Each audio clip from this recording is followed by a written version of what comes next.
If you're seated right next to a screaming infant, which tends to happen almost always, then you can, Murphy's Law. then you can just sit there and smile and hardly hear them at all while you're listening to music or a podcast or just reading.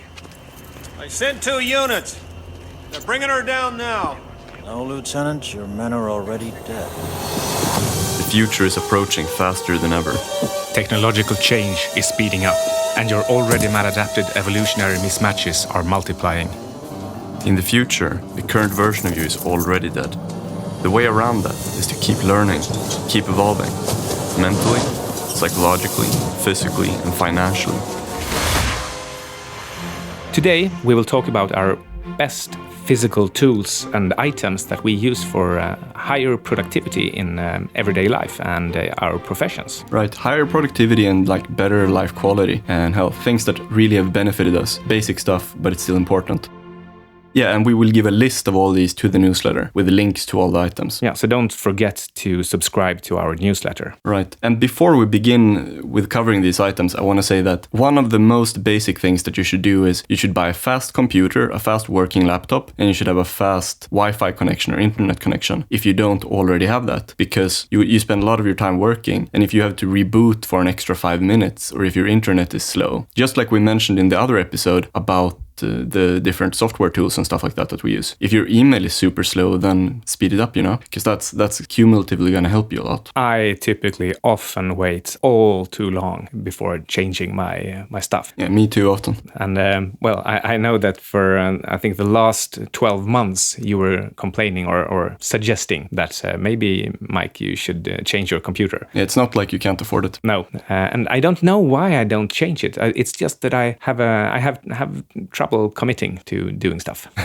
Yeah. All right. On to our physical tools, and I'll start with 2 tools that maybe aren't that productivity related, but that I think are so immensely useful in many different occasions. So one is a Kindle Paperwhite e-reader, and I can't stress Paperwhite enough because there are other versions with color and glossy screens and lots of functions, and I don't know why. And I don't know what, but the Kindle Paperwhite is black and white electronic ink, and it works and it feels like ordinary paper. And you can use it in complete darkness and in full sunlight. It weighs a couple of 100 grams, and you can keep your entire library, and you can always have it with you on travels. Okay, what's the next one?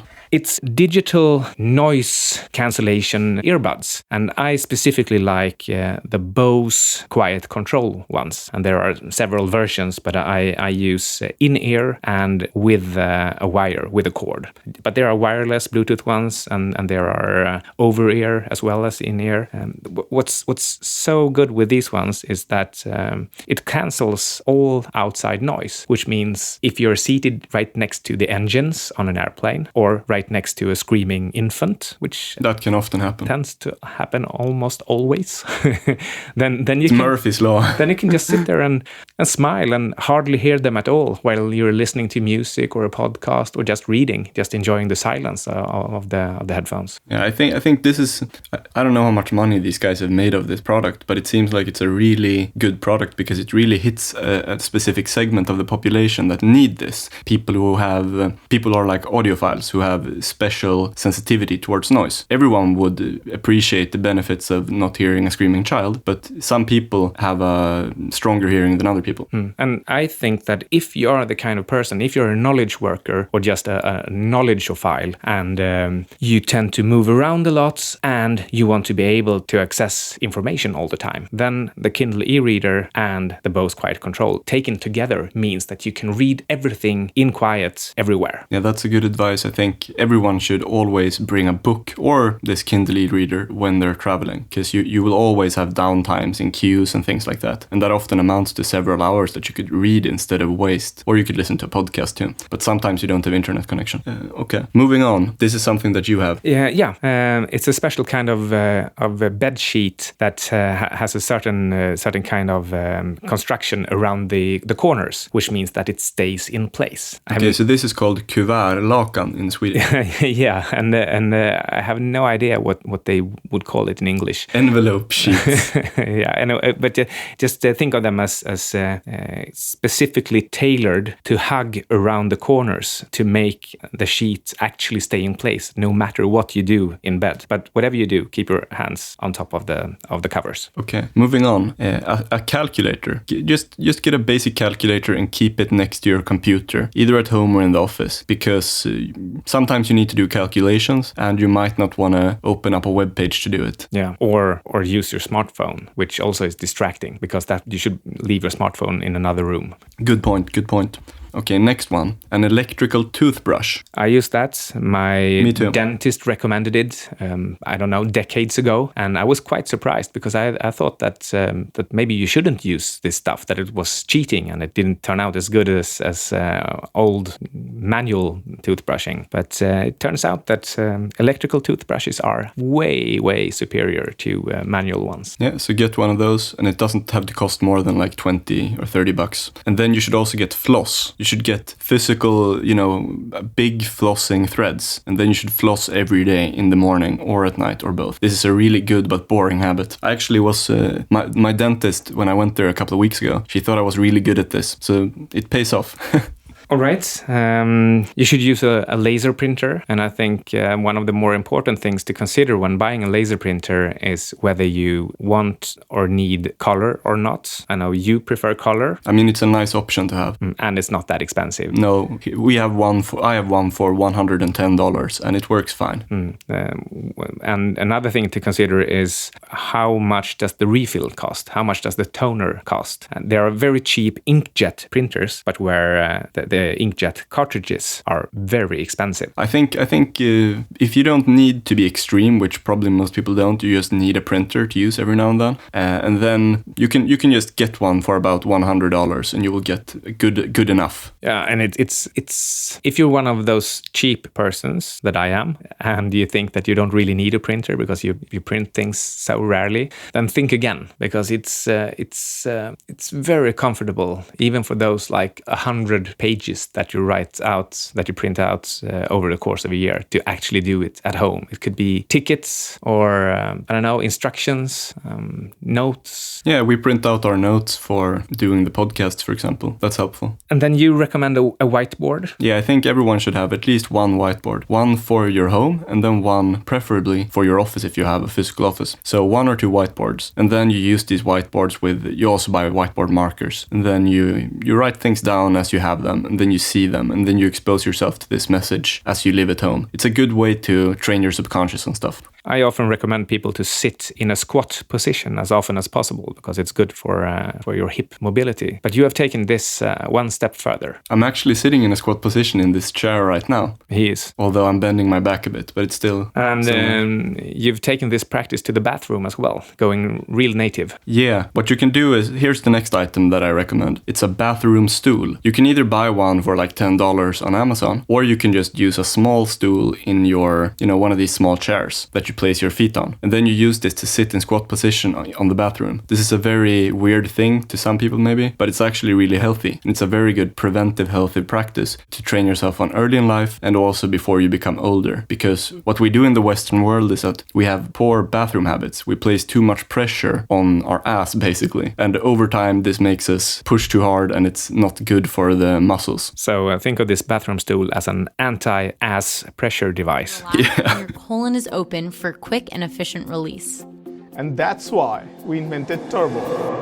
I mean, you should be able to sit like an Asian person does. Everyone in Asian countries are comfortable sitting down in squat position, and they do it on the bathroom too. All right, moving on to a foam roller or a tube roller. That's another name for them. And the tube roller tends to be a bit tougher, a bit harder and stiffer. Yeah, and the point here is that you probably spend a lot of time sitting down by a desk or sitting down at home, and then you use this maybe one time per day to stretch out. If you don't go to, I always do it when I'm in the gym because it's part of my stretching routine at the end. But if I don't go to the gym, then I do it at home, and I just use this and I stretch out my back. And another health device is a digital scale, a digital bathroom scale.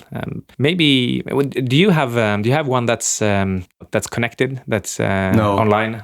No, I have a cheap one that costs maybe $20 or $30, and it shows you your different, of course, the weight, but also a rough estimation of body fat and muscle and bone density. And I don't think it's perfectly accurate, but it's a nice feature to look at sometimes. The thing with those body fat measurements are that even if they are not precise at all, and they definitely vary a lot depending on room temperature, how sweaty you are, whether you've eaten or not, there are a lot of things that vary. But over time, if you actually plot these numbers out, you can see how your that scatter diagram, how it centers around a line, okay. and that line actually shows you can see your progress up or down in terms of body fat, even if every single measurement is a poor one. It's almost like wisdom of crowds. You can ask a crowd of idiots and they will come up with a better answer on average than a super educated professor on anything. This is something that I think is really different per area. I don't really put too much faith in the wisdom of crowds, but obviously it has areas where it works.